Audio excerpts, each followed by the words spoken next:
You were tuned in to episode 109 of the Goodfellas podcast. Boy G5 Jeff TV, aka G5, aka 5, aka the Guru. Got my main man with me, my little bro, VP Shane in the building. What's going on, little bro? I'm okay. I'm good. Hey man, we got it's kind of a light day today, but we're gonna make the best of it. Pretty sure people heard that Adrian Broner, I guess, virtually walked out of a press conference. I guess you could say he didn't physically walk out. But before we get to that, let me just get a couple of announcements out the way, man. The fantasy league will be starting August 6th with the Jake Paul, Hassan Rockmire Jr. card.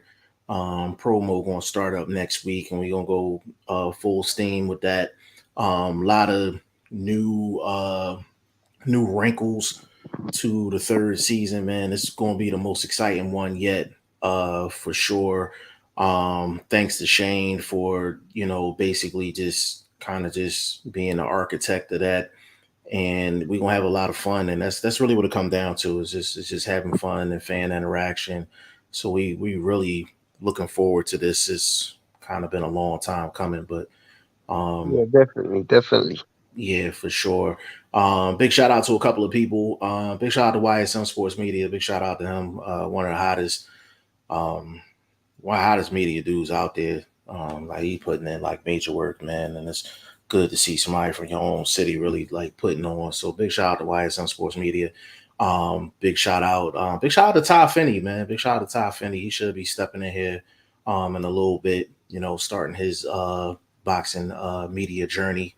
Big shout out to him. Big shout out to Boxing First Vlog. He out there grinding and everything. Clarence McLean, a couple other guys, you know what I'm saying? So I had to get that out the way. But Shane, when you seen the what Broner had to say and um him basically just leaving the press conference, like what was your initial thoughts? I mean, I'm almost throwing it out. Like That's a he's good way of he's putting it. he's um exhausted too much of the fans. We've seen every antic, every shenanigan that he could possibly try. I remember when he was at a press conference with Leonard Ellaby and Hmm. literally shut everybody down with that press conference. Then he had the press conference with Pacquiao. Then he had that famous press conference with Sean Porter and Maidana. After a while, it just gets old. Now, is it old because he's been doing it for a long time, or is it old because he's not producing in the ring? I mean, it's always because you're not producing in the ring. You can be entertaining all you like, but at the end of the day, you gotta sell it to me. And I don't believe I would ever see an Asian Broner who is going to be fighting at anywhere near elite level, whether it's at 140, 147 catch weight. So Yeah, all of that words, it's whilst it may be entertaining, I ain't buying into it. yeah, and I think you hit the nail on the head because it's basically you can be entertained all you want when it comes down to Adrian Broner, but he has pretty much sold us on a product that he's gonna provide on fight night. And I think everyone's sold on him providing um that product. And and this I know we talked about Broner, I think might have been last week, and you said his last like really good performance was like Ashley Theophane, and I was like, nah, I was like, hell no, I was like, I don't believe that. And I actually looked it up, and I'm like, damn, like that was his last like what we would consider a clean performance, like clean. Um, and that was 6 years ago. Just to add on to that, bro, I literally went to go look up some highlights to possibly run during this podcast, and you want to know the last good one I could find? What? 6 years, 6 years ago. Yeah. Like his highlights, nobody's made any a recent highlight reel of Adrian Broner. Like you can't. Unless it's in a press conference. If it's in a press conference, you And can make a couple of those, like for sure. But I just it's almost like you know how Floyd says the same thing the same way every single time. Like it's like rehearsed, like it's scripted. yeah, after a while, Um, it's just like, yeah, what are you trying to sell me? I mean, Adrian Broner needs to be in fights where I want to see the opponent. That's literally it. Like if he was in there with a Boots, if he was in there with a Virgil, Conor Ben, someone who I can actually like watch them and almost see how they deal with someone like Adrian Broner. You know, Adrian Broner as the fighter, I'm not even interested in. yeah, because this is really like I can't even say do or die because I feel like he's already like figuratively speaking, like I feel like his career is basically it's been antics pretty much for the past couple years. No substance or anything inside of the ring. Um, this fight really like he's literally gonna have to get. I almost feel like if he doesn't knock Omar Figueroa out, he's losing. I feel like he's gonna have to win I by mean, and knockout. even if he wins, like, what does it mean? No, a clean win for Broner against a Figueroa would be a good win based off of what he's done over the past couple But years. where is he going? Well, where he's going is he's buying himself another fight. That's literally where he's going. Like he's buying himself another fight. So for me, if he wins this fight and he wins it clean, he buys himself another payday. If he We got my guy Ty Finney in the building, man. The legend. What's going on, bro? What's going on, man? Ain't nothing, Respect. ain't nothing.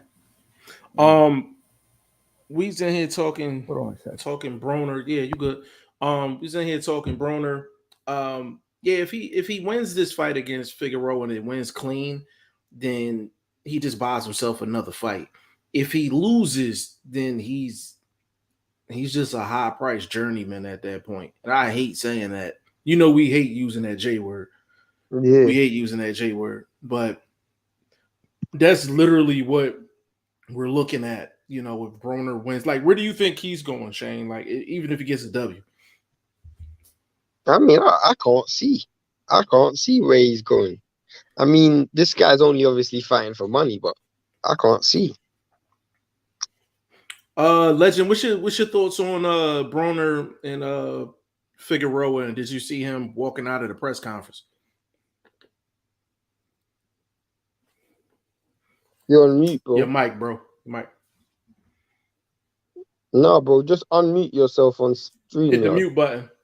Hit the mute button. It's not the mic on the headphones, bro. No, the mute It's the on mute StreamYard. on The mute on StreamYard. StreamYard.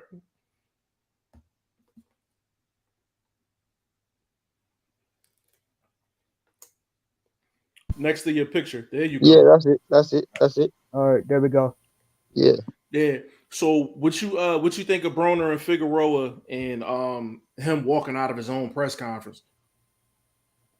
Yeah, that's what I was saying on my last podcast that Broner, he speaks his mind, but the stuff he just says isn't cool. But I'm definitely going for Figueroa to win that fight though, because I can't see Broner dealing with Figueroa's pressure. Yeah, I think I really think he's gonna because I can't I can't name a fighter that Adrian Broner loses to. Adrian Broner wins. I can't at name off 140. the dome. I can't name a fighter. I mean, I can go into box. I can find someone, obviously, but off the dome, I can't name someone that Adrian Broner beats. I can make the legit and Shane, we talked about this before. I can make the legit claim Broner can't beat anyone in the top possibly 20 at 140 pounds. I mean, maybe even The top top 10 for 25. sure. Top 10 for sure he can't I beat. mean, Top he doesn't beat 15. he doesn't beat anyone. He doesn't any fight. The only fighters he can beat are fighters that I don't know. I mean, even with that, he might lose. Literally. Like I just Figueroa activity. Figueroa goes into every fight averaging between 80 to 100 punches around, 75 to 100. So in a 10-round fight, he's averaging anywhere between 850 to 1,000 punches in a 10-round fight. Broner doesn't. Broner, it's going to take Broner 3 fights to throw 1,000 punches. No Maybe even 5. exaggeration. Like no Maybe exaggeration, no even 5. cap. Maybe even 5. Yeah, he in a 10-round fight, he's throwing like less than 350. In a 10-round fight, like that's insane. I mean, what in the fight against Pacquiao, he landed maximum 8 punches around maximum. That was the most he landed in a round in the Pacquiao fight. It's crazy. Let me get in the comments real quick. My guy L Dub the plug in the building, man. Says salute, man. Salute to L Dub the plug, man. One of the best doing it. He said AB is promised the winner of I don't believe that. Puello and I don't believe that. Akhmedov I don't believe that. for 140 WBA title. That's I if don't he can believe make that. 140. I don't believe that. Dub, we ride with you as far as your sources. I would love to hear where your sources from on that, because I got a hard time. Whoever said that has probably one of the most unrealistic perceptions of a. I will bet literally any amount of money that Adrian Broner doesn't fight neither one of those dudes. I'll bet any amount of money. Adrian Broner is not fighting anyone that the public doesn't know, unless it's an easy tick-over win. Anyone who he can potentially lose to, he ain't fighting unless that dude's name's known. Okay. There's no way Adrian Broner is taking a fight with because it doesn't make him enough money. That fight doesn't make him enough money. To be honest with you, bro, I wasn't even. I'm not saying that it's not true. For me, I don't know if Bruce. I don't know if I said Bruce. I don't know if he like AB talks so much trash. Like I just don't see them promising him anything. Like he publicly trashes. But listen, who would have promised him that though? And what would have been the pros for that? I don't see that, bro. Dub, I trust your sources. I just want to know what kind of source it is. Adrian, offering him that, how does that motivate AB? How does that? I'm just confused. So, for the people that don't know, L Dub is one of the people that we go to when we need to know stuff. Like that's just off top. That one, I haven't heard that one. That's a L Dub exclusive right there. So I don't know if we got to wrap off camera for that, but I'm definitely curious. Chris G in the building, my boxing son. Figueroa could very well win this fight. Oh, he's the clear favorite. Like he's a clear favorite. I don't know what the betting odds are, but he's a clear favorite in this fight. My guy Bruce Gas, what's going on? He says, salute, brothers. Big shout out to you, man. Go subscribe to Bruce Gas, Boxing Jazz, and more. One of the best channels that's on my radar for sure. Let's see, L Dub Boxing. Omar Figueroa is not the same fighter. He has taken 2 beatings in a row. Ugas and Ramos. The Ramos fight was bad. Doesn't matter. It was bad, but Broner hasn't looked punches. So Broner don't throw shots. Yeah, Broner don't throw shots. This one of them fights like Figueroa can like get back and look good because he's gonna throw 4 or 5 shots and know only one coming back his way. Maybe not even one. You know what I mean? So let me get through the rest of these real quick. Elda, he said you never believe, Shane. That's why you are. That's a lie. I always believe. Yeah. It's just I like things to make sense, and that makes no sense. It makes no sense for AB, and it makes no sense for just in general. I just can't see how that would be a fight that's promised to him. Just doesn't make sense to me. It makes more sense if they promise him a big name versus somebody that you don't know for a belt that people don't really recognize. Yeah. You know what I mean? So it's not saying that it's not true. It's kind of just like you kind of devaluing Broner's like ability to get people to watch a fight. And You he know what I fights mean? once a year. So when is he gonna fight this dude next year? I mean, Yeah. Bruce. He said Bruce laughing. He said it's a reason why Puello and Akhmedov is on AB undercard. Think about it. there's a reason. Yeah. I mean, it's an undercard. I mean, I think you're reading way too much into this, bro. I'm not even gonna lie. If he Bruce. fights either one of those dudes, I would be so surprised. Bruce said, "Does the WBA make sense?" Now In I what know, way? In what I sense? know. Now I know PBC really doesn't deal with the WBO like that. The WBA they'll deal with, but nah, he said 100. So a dub. So when you were told that, Yeah, does I'm gonna that make jump back sense on to you? my battery's gonna die. I'm gonna jump back on though. Okay, go ahead. Like, does that make sense to you? Like, because it's just more options where they can get better money off of that. Legend, if Broner wins this fight, like where do you want to see Broner go?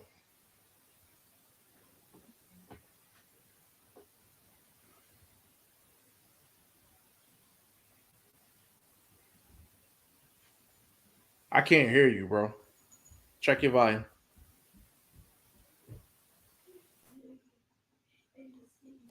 Then hit your mute. It just unmute yourself on StreamYard. All right, go. Yeah, I was saying, I'm not really sure. I mean, he does get the big fights, but like you said, I know when you were saying on your last podcast, he didn't look good since 2016 or so. So Yeah, like, if he does get past Figueroa, I mean, it's hard to call that. It's hard to call that. yeah. Broner Broner's at a point where like it's kind of like that badass kid that tell you he gonna change. Like, you know what I'm saying? He'd be like, yo, I promise I'm gonna do better. I'm gonna do better. And before you know it, like he right back in jail or in juvenile detention center or something like that. Like Right. he just keeps on, it's like promises, promises, promises, and then he gets mad at other people for not believing in him. And I'm like, Like, bro, like, why go was the ahead. fight pushed back though? Because I know it was supposed to be this Saturday, but it was pushed back to August 20th. I mean, was there a reason for that? I depends on who you ask. Um, I think a lot of times with PBC, I think what's happening with them is that they a lot of those fighters have high guarantees. So when the networks can't pay the guarantees and it doesn't make money sense, then they put it on pay per view. Now this one is on regular, Showtime, but so they found the money for it. I think, and the money gets distributed in quarters. You know what I mean, in four Right. quarters. So I'm thinking that it probably just got pushed back because they just didn't have enough money allocated for that particular quarter. So I'm gonna assume that's it. But um, I mean, this fight was supposed to happen years ago. At least this was the initial. This fight was the initial fight that was shown when PBC was first announced. Right. You know what I mean? When they had like the intro press conference and all that, Mhm. like that was years ago. So I don't know why they pushed it back, but the fact that Broner walked out of a press conference because he believes that he should get the same treatment Floyd gets Right. is just delusional. Like it's just Yeah. He did it on Zoom though, right? he did it on Zoom, which makes it even more crazy. And Brian Custer even explained to him, like, yo, like since COVID, this is the protocol. Like Right. we do a Zoom press conference and then we do a live one the week of the Right. fight. Right. And it's just, I'm like, you got too many solid people in your camp for you not to know this information. Mike Stafford is solid. He know Right. what's going on. Um, he had Kevin Cunningham with him at one point. He's solid. Barry Hunter, solid. Broner's had nothing but good people in his corner his whole career. Right. His whole career. I mean, what more could you ask for? You got Stafford, you got Barry Hunter, you got Kevin Cunningham. Even when Cunningham wasn't the main trainer, he was a chief second. Like you had an all-star corner every single fight. Every single fight.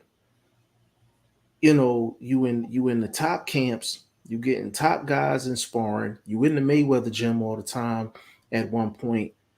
Everything was laid out for success, and he's the epitome of like what can go wrong with a fighter, like when you're not disciplined. I mean, I'm like, he's gonna turn 33 and you still pulling the same stuff as you did when you was 23. Right. I mean, when Yeah, it's like he never changed, and it's like he's never matured. He's still the same way. and the thing is, and it's like with maturity, even if it's outside of sports, if it's like an athlete, like maturity is not temporary. You know what I mean? Like if you mature, you mature. Like it's not a situation where you're mature for a couple of minutes and then you're a child the next minute. No, like you're a child if that's Right. how you running things. You know what I mean? And that's what Broner, he always gives you a reason to not believe him because he says he's going to do something and then he kind of just he reneges on it, or he might get locked up, something like that. When he builds a little momentum, like he always cuts himself at the knees. Right.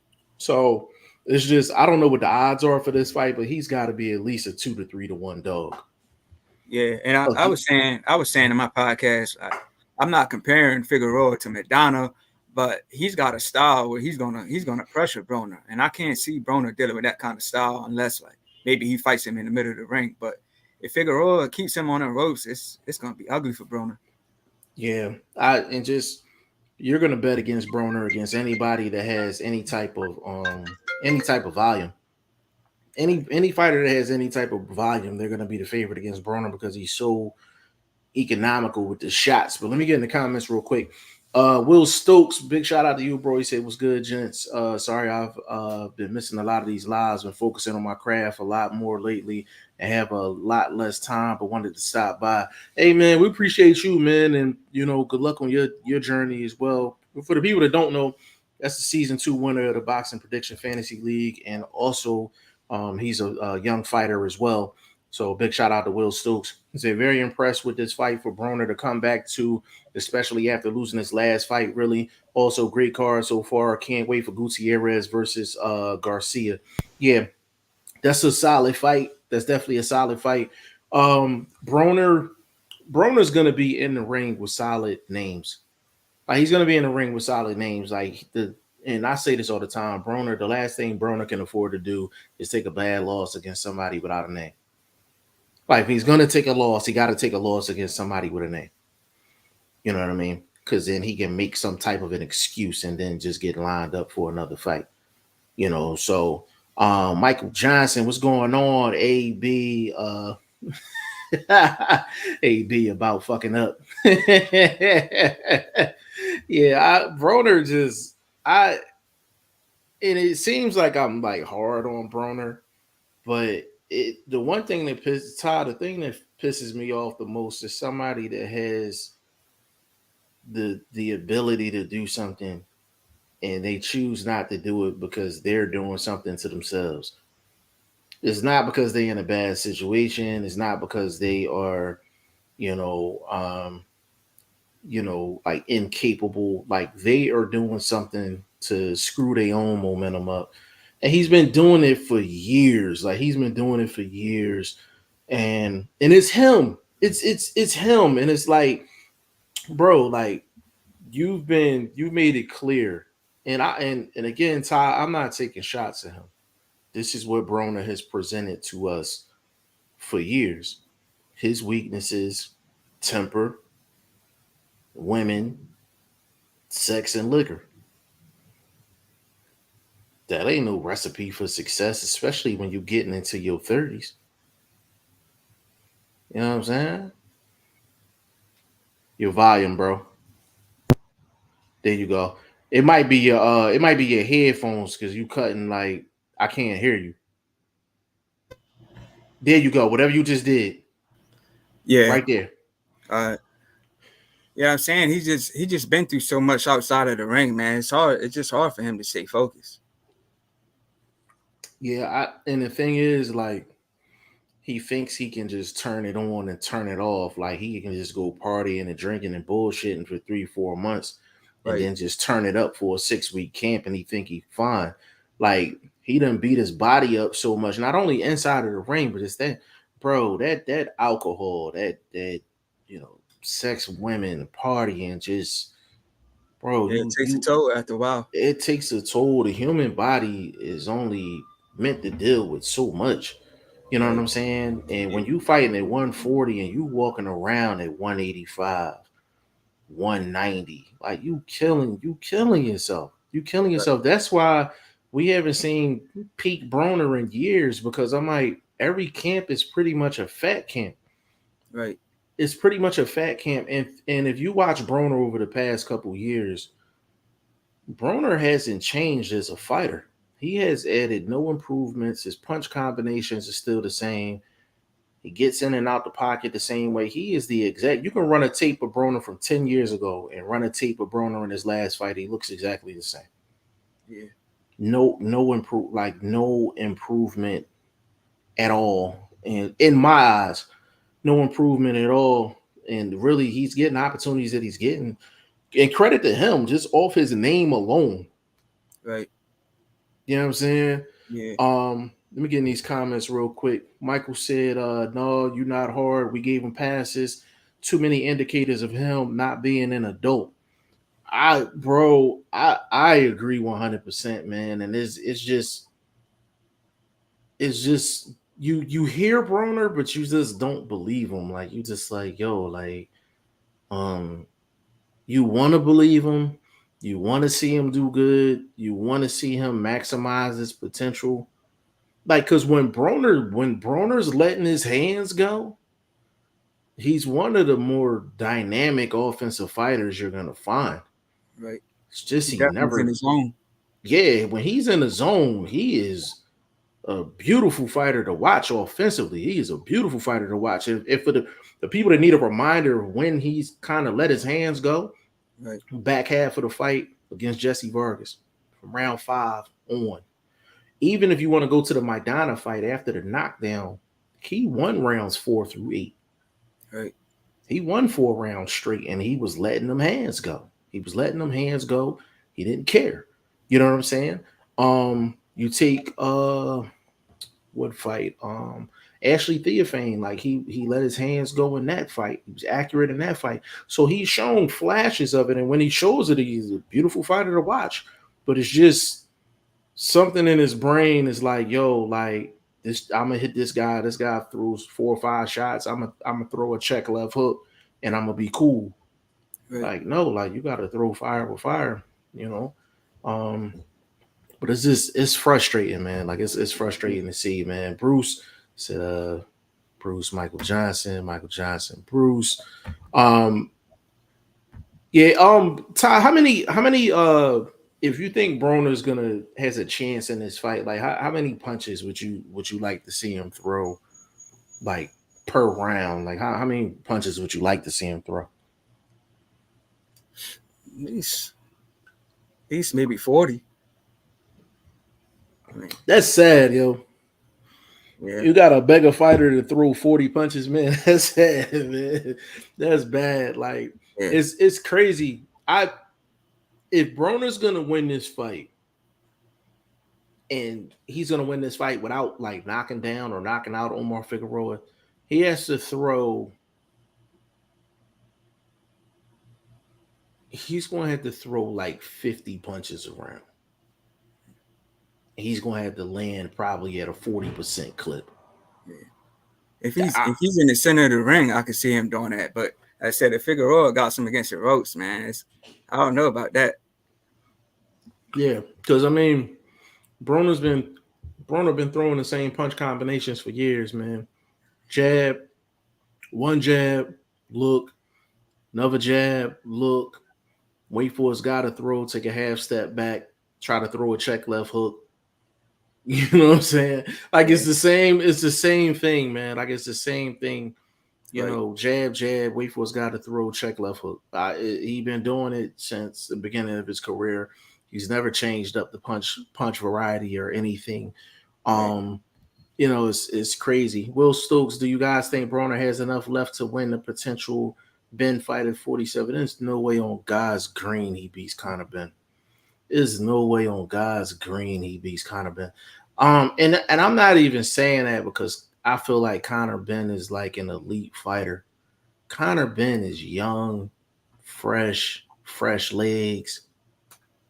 He just he's gonna throw punches. Broner's gonna lose every single fight off of activity. And the only way you beat activity is accuracy. Right, Accuracy. Like you have to land shots and you gotta hurt your guy. right, You gotta hurt your guy. If a guy's throwing 100 punches in a round and they're landing 30 to 35, and you're throwing four, let's even take your number, 40 punches around, and you're only landing 15. right, You gotta land at least 2, 3 shots that's making some legs shake or something for you to win the round. You know right. what I mean? Like Yeah, but so it's like, you think his team, like when he's fighting, do you think his team needs to be on him for that too? Because you got a team behind you, and when you're not letting your hands go, you still got a team to listen to. the So it's last like, person, the but you last say person, he got solid people on his team. So yeah. The yeah, last person I seen get something out of Broner in terms of throwing punches is Kevin Cunningham. right, When he fought Jesse Vargas, and we got Wyatt some in the chat too. I'm pretty sure he remember this. Um, when he fought Jesse Vargas, and Kevin Cunningham pretty much screamed at him like after the fourth round. It was right, pretty much like turn up, and he had a round. I don't know if it was round 5 or round 6, mm, where I think we all watched the round and was like, "Yo, that's the Broner that we need to see." Like Jesse Vargas was getting off like the first half of the round, and the second half of the round, like Broner just turned up. Like he just right, turned all the way up on Jesse Vargas. right, And I was watching it. We were live on the channel, I think. We were live on the channel and we were hyped. We were hyped. And Broner went back to the corner. Kevin Cunningham, I ain't never seen him that hype. He was hype as shit.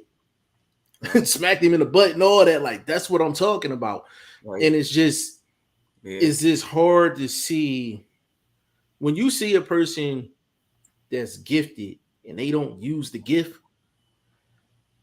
It's the most frustrating thing in the world, man. Like it's the most frustrating thing in the world, man. My guy, YSM Sports Media in the building, man. Go subscribe to YSM Sports Media, man. Like he is, and I ain't just saying this because I know him and we cool and all that. Like he's one of the hottest media dudes out here, man. Like putting in like major work, man. Big shout out to YSM Sports Media, man. He said them young dudes ain't playing no games with AB. They gonna cook them. Facts, man. Facts. Like they looking at. I'm telling you, they looking at Broner like a 3-piece special. You know what I'm saying? With the biscuit and the fries, man. They ain't nobody looking at Broner like he a threat. These young dudes, like you take like a Virgil Ortiz, a Conor Ben, a right, Boots Ennis, like they looking at him. Even older dudes like a Danny Garcia, Keith Thurman, like right, all them dudes at 140, Josh Taylor, all them Regis program, all of them looking at Broner like a snack. mm, They looking at him like a straight snack, man. Like so, YSM, you're 100% correct, man. Like there's not a lot of dudes out here. I'm like, yo, like Broner definitely beats. You know what I mean? But to be honest with you, Ty, if they wanted to, like Broner could literally, he could literally just be like a high price journeyman. Right. He could get a title shot off of his name alone, and it'll be a voluntary, and it'll be guys biggest, close to their biggest paydays. Like they could put Broner against Devin Haney right now, and Devin Haney's probably going to do the biggest numbers he's done in his career, even though Devin Haney's clearly the better fighter. Right. At 35, like Josh, he could fight Josh Taylor. Right. Josh Taylor will do the biggest numbers that he's done. Like, just Broner is still a draw. He's still a draw. And the thing about it is, it's amazing what he's doing because he hasn't provided quality product. Yeah. That's like the dope man selling half, you know what I mean? Yeah. Stopped on work and he's still out here making sales on the block. Like, that's literally what Broner's doing, man. Like, it's crazy. Devin, big shout out to you, bro. He says salute, family. Big shout out to you, bro. J.O. in the building. Big shout out to J.O. He said, sorry, not sure if I missed y'all talking about this. What did you think of Broner showing up to the press conference only to leave immediately? Did Dillian White start a trend? Ty, you want to answer that first before I get into that? Shit. Like I said, that's just how Broner is. He's been like that anyways. I mean, it's nothing new. Yeah, as far as Dillian White starting a trend, I'm not sure about that. Yeah, I don't think Dillian White, Dillian White would have had to have won that Tyson Fury fight, or he would have had to have been extremely competitive for me to say that Dillian White started a trend. So for the people that don't know, Dillian White didn't participate in none of the promotional activities going into the Tyson Fury fight. And I guess it was almost like a protest against his purse, only getting 20%, the WBC, things like that. And Shane and I said during that buildup, we was like, either Dillian White is going to look like a genius or he going to fall flat on his face. So I don't think that the Dillian White strategy is a trend. I think you have to be successful with an action in order for it to become a trend, or it has to become popular. It has to become popular with only success brings popularity, really. And it wasn't successful, you know what I'm saying? So I don't think Dillian White started any trend, but Broner's been doing this. He's been doing these type of antics like for a while. Like, so he's kind of like the Derek Chisora of the US when it come down to press conferences and stuff. Like, you don't know what he's gonna do. You know what I mean? You don't know what he's gonna do. The fact, and again, J.O., like me and Ty was saying, he had solid people in his camp. So I'm pretty sure they told him, like, yo, they're doing virtual press conferences since COVID started, and he's in his brain, he's like, he don't care. Yeah. They don't do this to Floyd, so they shouldn't do that to him. And I'm like, the fact that you still bringing Floyd's name up is absolutely crazy. Yeah, and you know what I mean?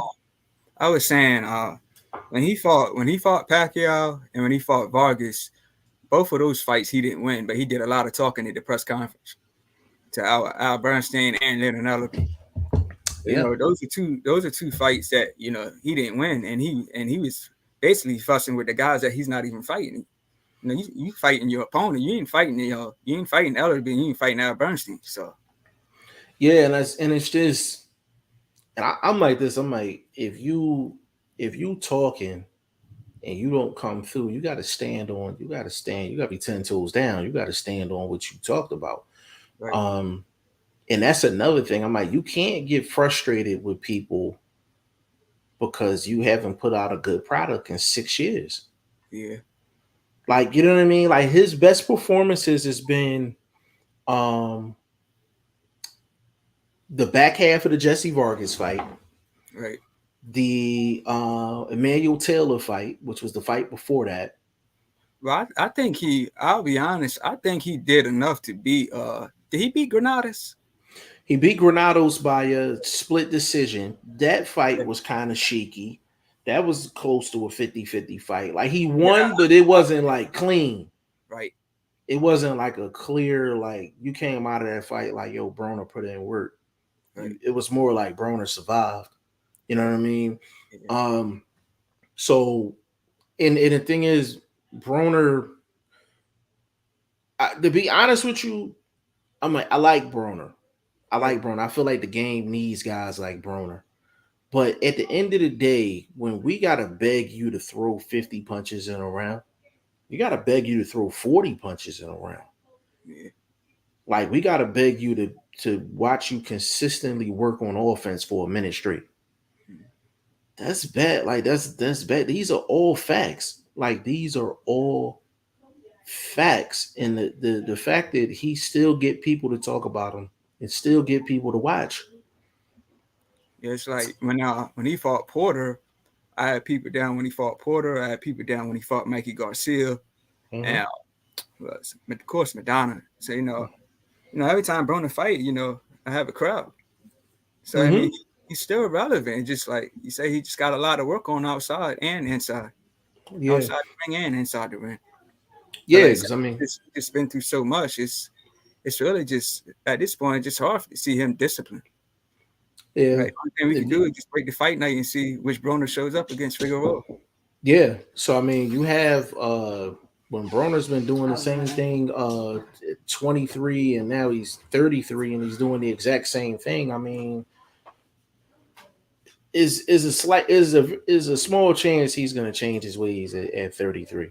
Like he is who he is at this point, right? And people just have to accept it at the end of the day. But I'm with you, man. I just want to see him throw 40 punches around consistently, which is going to get him, what is it, a 10-round fight? Is it a 10-round fight? I'm not sure. I think it's 10. I think it's a 10-round fight. So that should put him in 400 punches.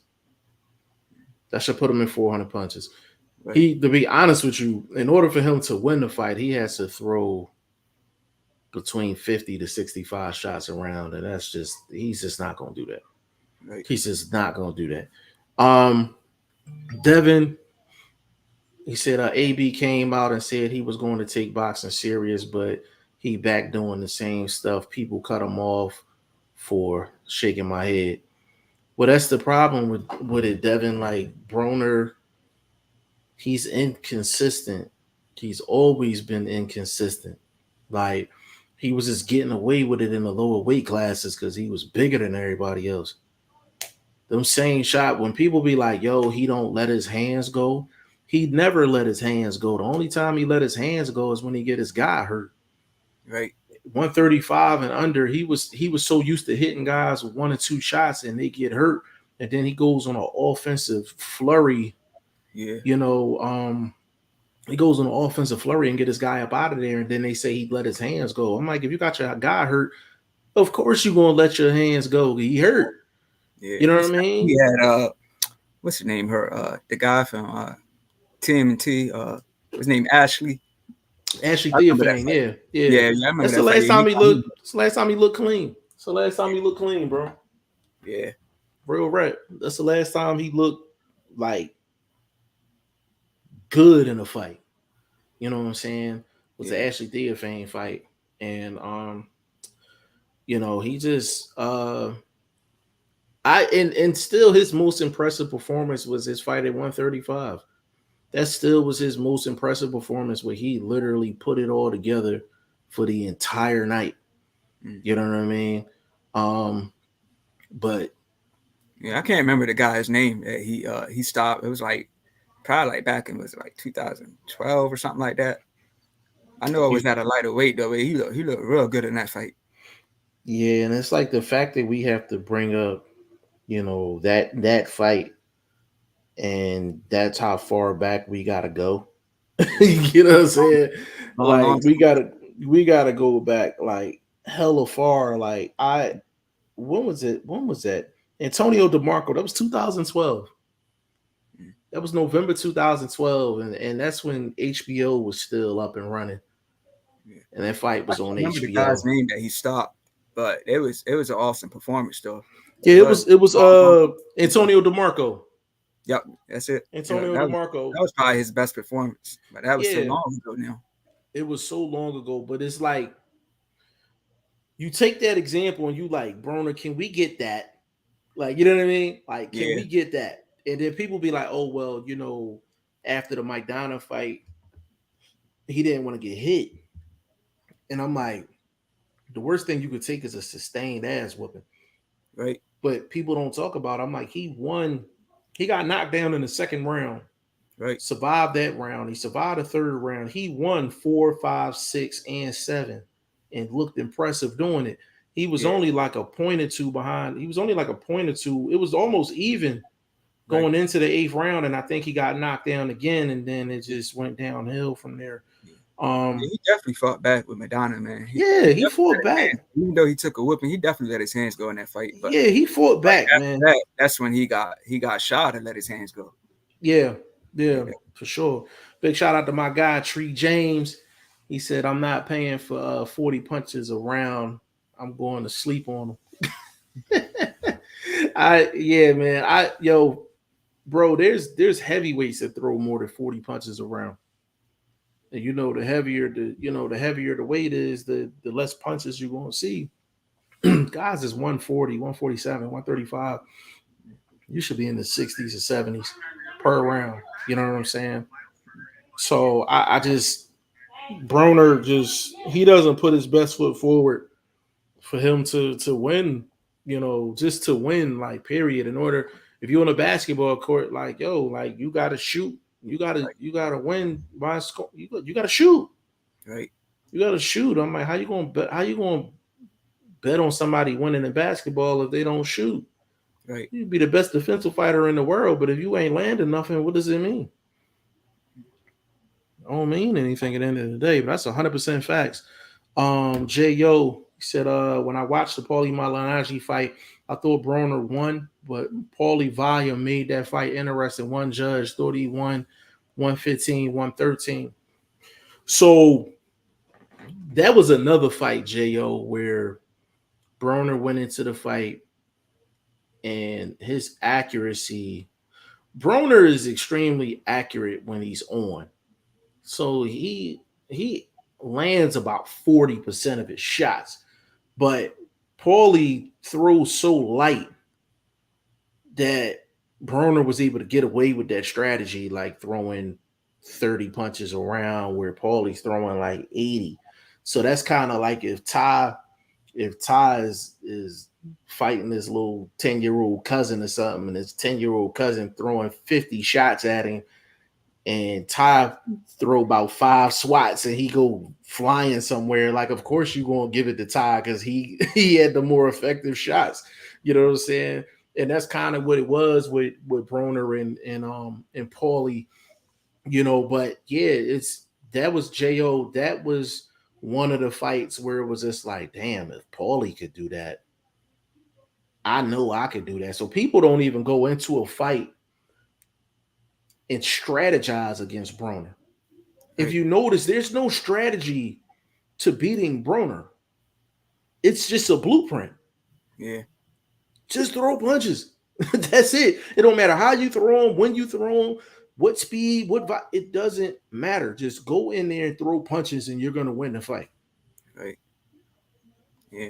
That's another fight with Paulie. That's a fight that had a crowd over too. So that's like he's relevant. He's still relevant. He just gotta change so much, and it's just hard to see him do that at this point. Yeah, 100% facts, man. 100% facts. J.O. he said it's crazy. Paulie became a champion with that limited hand power. J.O. Paulie Malignaggi is one of the most polarizing figures to step foot in the ring in my eyes, because when you walk into a ring and your opponent knows you have absolutely nothing that you can do to hurt me at any point, the fact that he did so much with his career and has absolutely no power. Like, imagine you being in a ring with somebody and they're constantly coming at you because they know you can't hurt them. for him to have the longevity in his career, to have the success that he had in his career, with the lack of power that he had, it's a credit to his boxing ability. Right. And Paulie don't get enough credit, but you watch guys now that don't have no power. What's happening, Ty? They getting walked down, right?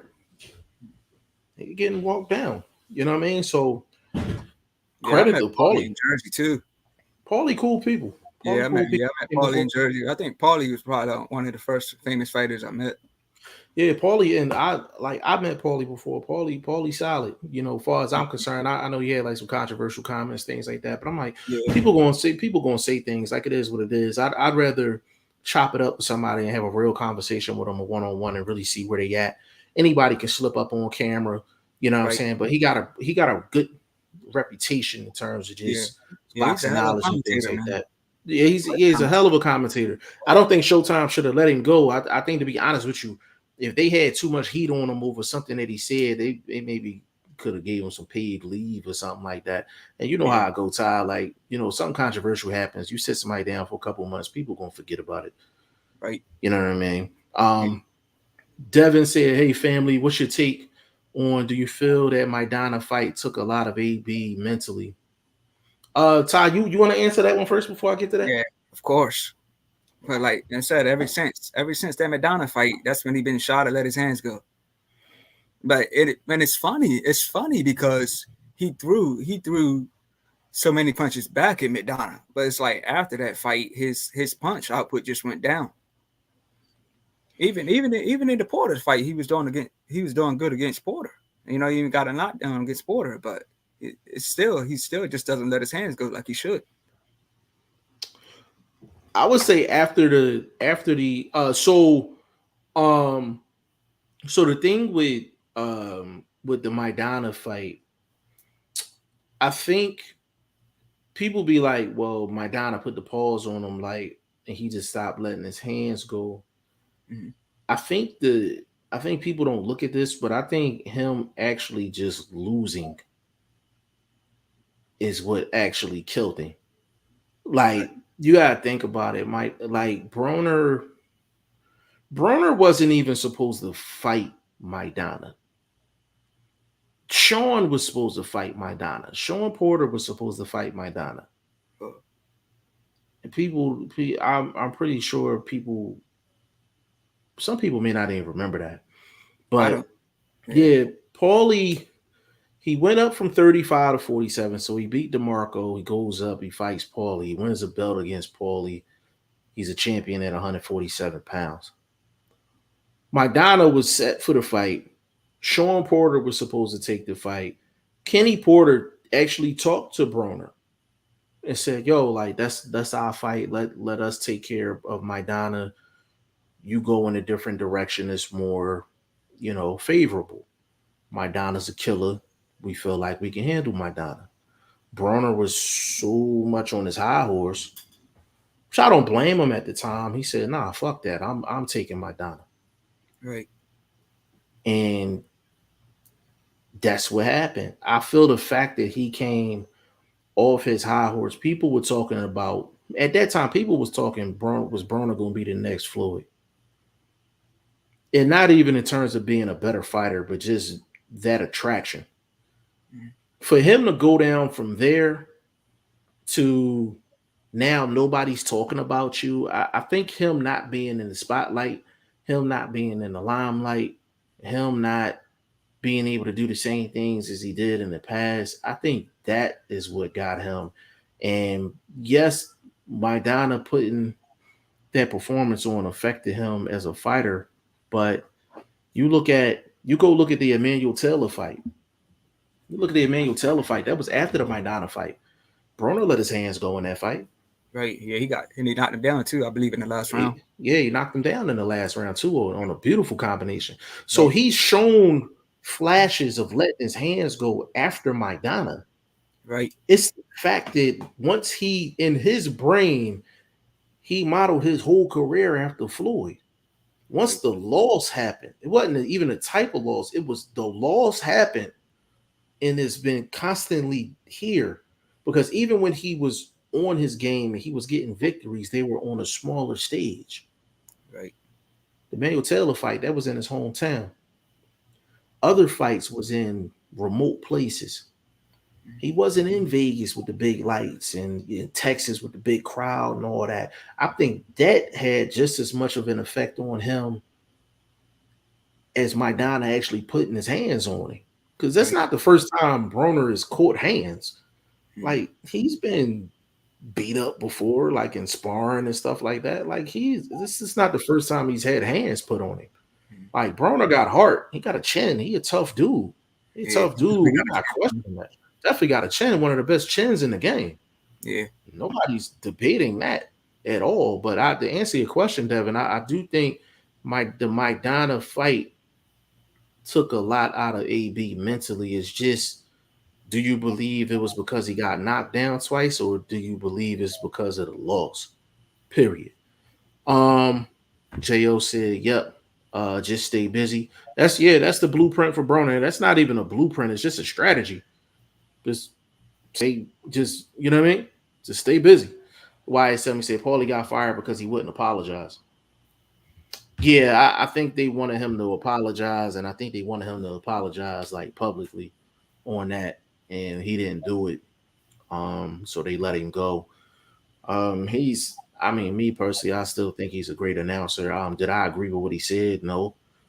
There's a lot of things people say that I don't agree with. You know what I mean? So, that just kind of just come with the territory. But we was in a time where everything was just so sensitive at that time, man. Like, you couldn't say nothing without people just being in an uproar. You know what I mean? So, I like Paulie as an announcer, man. Like, I think they got a good thing going on Pro Box TV with him, Roy Jones, and Antonio Tarver. I think that's a great combo right there.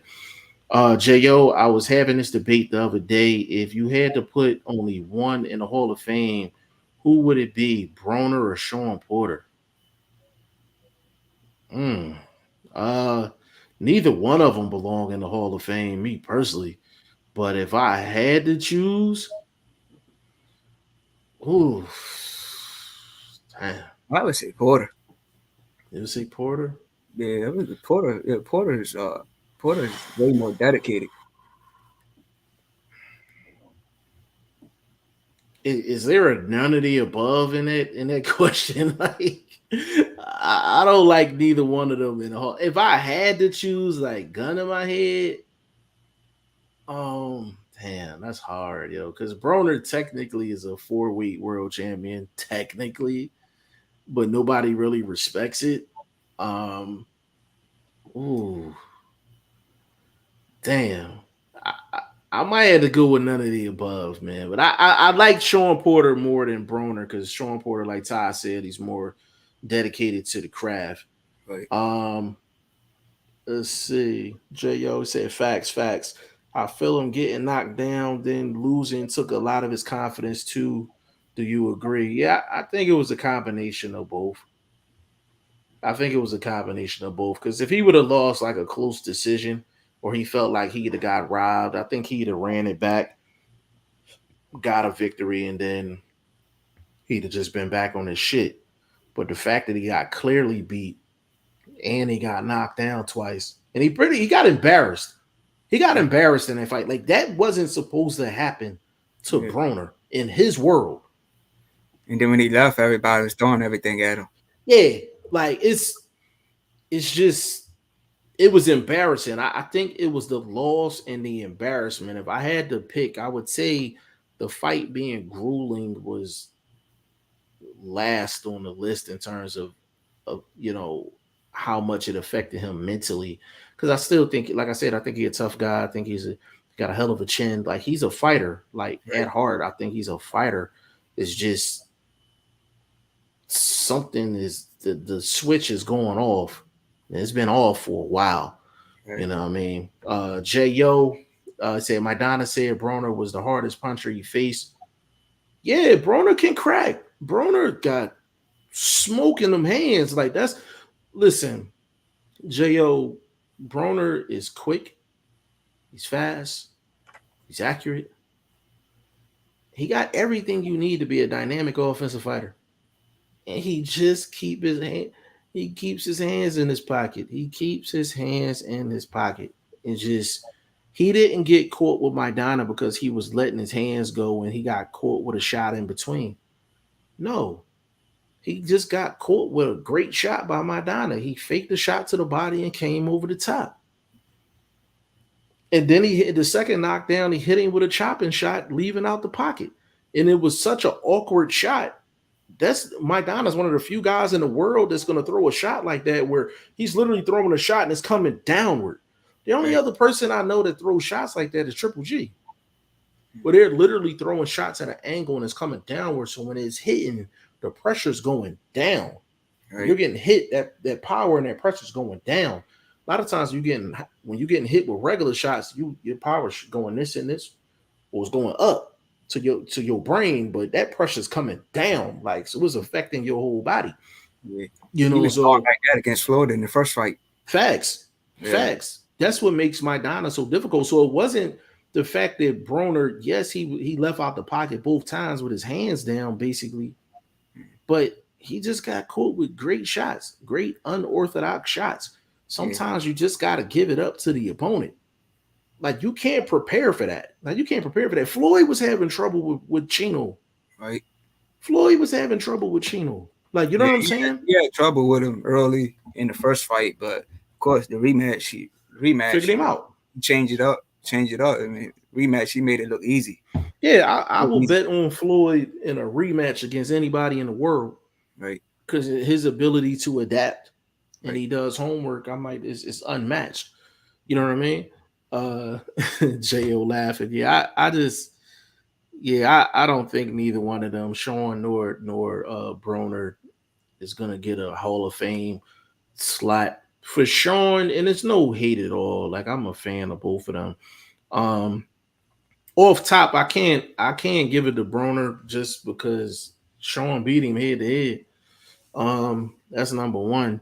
Number two, I can't really give it to Sean because Sean, like, he was a champion. He was a champion, right? And then he lost to Kel. And then he, he's a two-time champion, right? He's two-time champion. Yeah, two-time champion. Because he beat Paulie and got a belt. So technically, Porter has not beaten a top 3 guy in the weight class. Top 3, top 4 guy in the weight class. When he fought Ugas wasn't a top 3, top 4 guy. When he fought Danny wasn't a top 3, top 4 guy. When Sean had his opportunities against the top guys, cream of the crop, he fell short. So I can't give him Hall of Fame, accolades for that. But in terms of him being a model citizen, in terms of like how you conduct yourself as a fighter inside and outside of the ring, Sean's that guy. Right. Sean's that guy. Sean and his dad is that guy. Now, I don't agree with Sean dad stopping that Bud fight. I don't agree with that. But that's a decision that he made. That's a decision that Sean had to live with. And Sean and Adrian is the complete opposites. Right. Like, if Broner had Sean's discipline, then Broner would probably be where he's supposed to be right now. Yeah. And it's not about who's around him and who's training him. This is sometimes you got to look in the mirror. Yeah. Sometimes you have to look in the mirror and, if you fucking up, you fucking up. Yeah. You know what I mean? But I do like the card though. I do like the card. The Omar Figueroa card. I do like the card. I ain't gonna lie. But I mean, he's fighting in, what is it, Hollywood, Florida? Mm-hmm. Like, I think that's his real problem. It's, I think that's his real problem. The fact that he's not in Vegas, he's not in the bright lights. Nobody doesn't talk to him. Is the talk about him on it? Yeah, the undercard is out. It's solid. It's solid. It's not a lot of big names that people would know, but it's a solid undercard. It's a solid undercard. For us hardcore fans, it's a solid undercard. Big shout out to YSM Sports Media too, man. He called me earlier today. The Danny Garcia media workout was today in Philly. It was like damn near 100 degrees in Philly. YSM said he lost 5 pounds when he was in the gym, and he was going there just to cover it. You know what I mean? So he said Danny Garcia looked good. For the people that don't know, he's fighting. He is fighting Jose Benavidez Jr. On June 30th. And it's going to be, I think that's a solid fight for Danny. I think it's going to be at 54. That's a solid fight for Danny. And I'm kind of curious to see how Danny is going to look in that fight. Because to be honest with you, we haven't seen Danny impressive in a while either. Right. People talk And about it's a higher weight for him too, right? Yeah, higher weight for him, new weight class. He's been rumored to go up to 154 for a long time. And it's like, I don't know. I can't say that it don't look like he's physically outgrew 147. I just think there's really not anything for him to do at 47. Like, I feel like he goes against Crawford, he loses. He already lost to Spence. He's not gonna fight Boots. He would probably lose to Virgil at this point. He's not gonna get a Conor Ben fight. The Ugas fight doesn't make sense. You know what I mean? Yeah, the Benavidez, his last fight was against Crawford, though, right? Or has he fought after that? I think it was Crawford, if I'm not mistaken. Bro. Has he fought after that? Yeah. I want to say yes, he has. But I can find out though. Definitely find out. I looked it up and he wasn't, but I could be wrong though. Yeah, he I think he might have, but that is the thing is his name Ice Cold in these streets, and so is Danny Garcia's, man. So they both gonna have an opportunity to put their name back in the boxing public, next Saturday. So I'm definitely looking forward to that. But we're gonna close this thing out, man. Hour 7 minutes strong. Got my guy, a legend in the building, man. Todd Finney, man. Give him your social media. Give him your podcast. Run it down for him, bro. Yeah, I'm on Facebook. It's Todd Finney. Instagram, I'm the Legend 3347, and my podcast is In This Corner. And so far, I got 2 episodes. Yup. When is episode 3 coming? I may try to do it this weekend. So we might get episode 3 this weekend. If he does, I'm definitely hopping on. Be a part of that movement, man. Go support my guy, the legend, man, for sure. True boxing fan, got a lot of knowledge, you know what I'm saying? Definitely give him a look. Devin said, "Hey fam, I've been following Boots. He is going to be a problem in the division." Boots that dude, man. I'm from Philly. We seen Boots up close and personal. Like, Boots is that dude. Boots is that dude. And it's Devin, and I'm not even exaggerating. I'm not trying to be funny or nothing like that. Like, when you seen LeBron James in high school, like, you knew he was that dude. Like, you know what I mean? Like, when you seen Kobe in high school, like, you knew he was that dude. Like, Boots is the equivalent to that. Yeah. Even when he was young, he was like, I don't know one dude that has gotten off on Boots in the gym. Not one. Not one. So yeah, he is that dude, but he's at that stage where he's not gonna get a big fight until he shows some type of vulnerability inside the ring. But he start going around knocking everybody out.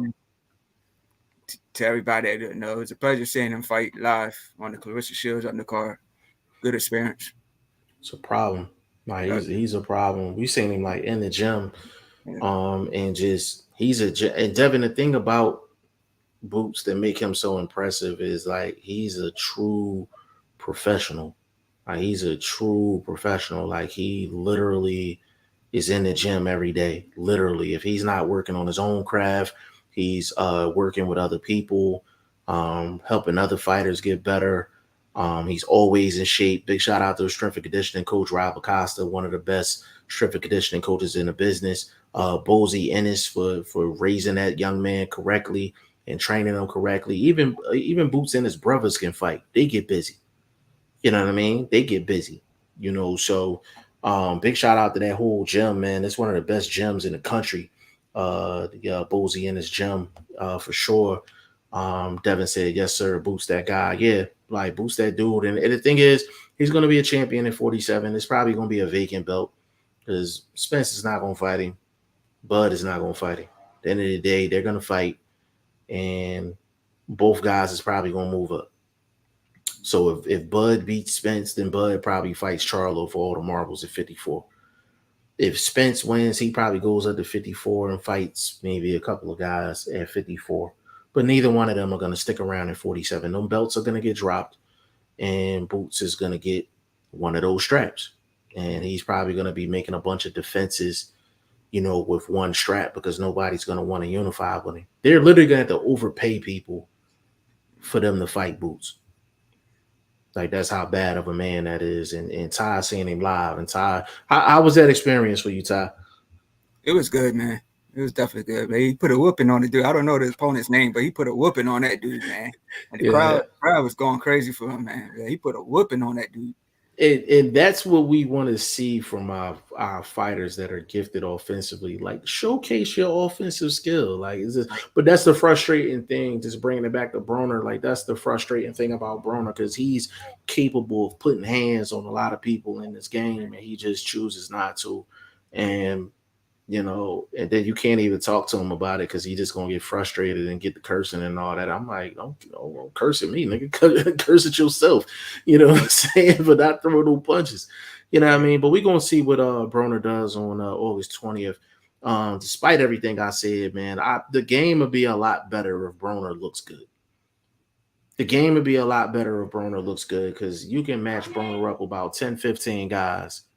You know what I mean? And it's going to be a good selling fight, at the end of the day. But we're going to see what happens, man. Hopefully Ty Finney does episode 3 of his podcast, and I'll jump on that this weekend. I will be back tomorrow. Hold on. Devin said one more thing, fam. Before you leave, Boots Orthodox to Southpaw is lethal. Yeah, he's and the thing is, he can fight Orthodox and Southpaw. Like, his Southpaw is a little nastier than his Orthodox, but people compare it to Bud. But to be honest with you, Bud hasn't fought a full round in Orthodox in a long time. He fights the first 30 seconds of the fight in Orthodox and goes straight to Southpaw. So I don't even look at him as a switch hitter. He's literally a Southpaw fighter to me. J.O. said, I know Boots is Spence mandatory, but don't you think he clout chasing, calling out 2 pound for pound fighters and Bud and Spence out knowing his best wins is Lipinets?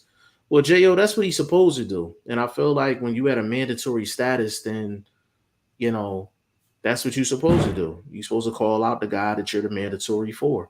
Spence is that guy, so he's calling him out. I'm cool with it. I'm absolutely cool with it. Like, it's like this, J.O. Like, I don't look at it as cloud chasing when you're the mandatory. If he was ranked 50th, now Blair to Flair Cobbs calling out Boots, that was clout chasing. That was clout chasing because Blair to Flair Cobbs is nowhere near Boots, not in the ring or even in the rankings. That's clout chasing. Boots is the mandatory and ranked top 5 across the board. It's not a clout chase. And J.O., I put it to you like this, bro. At the end of the day, if I had to pull out my pension money, my retirement money, and bet it on one dude, he's that dude. Period. He's that dude.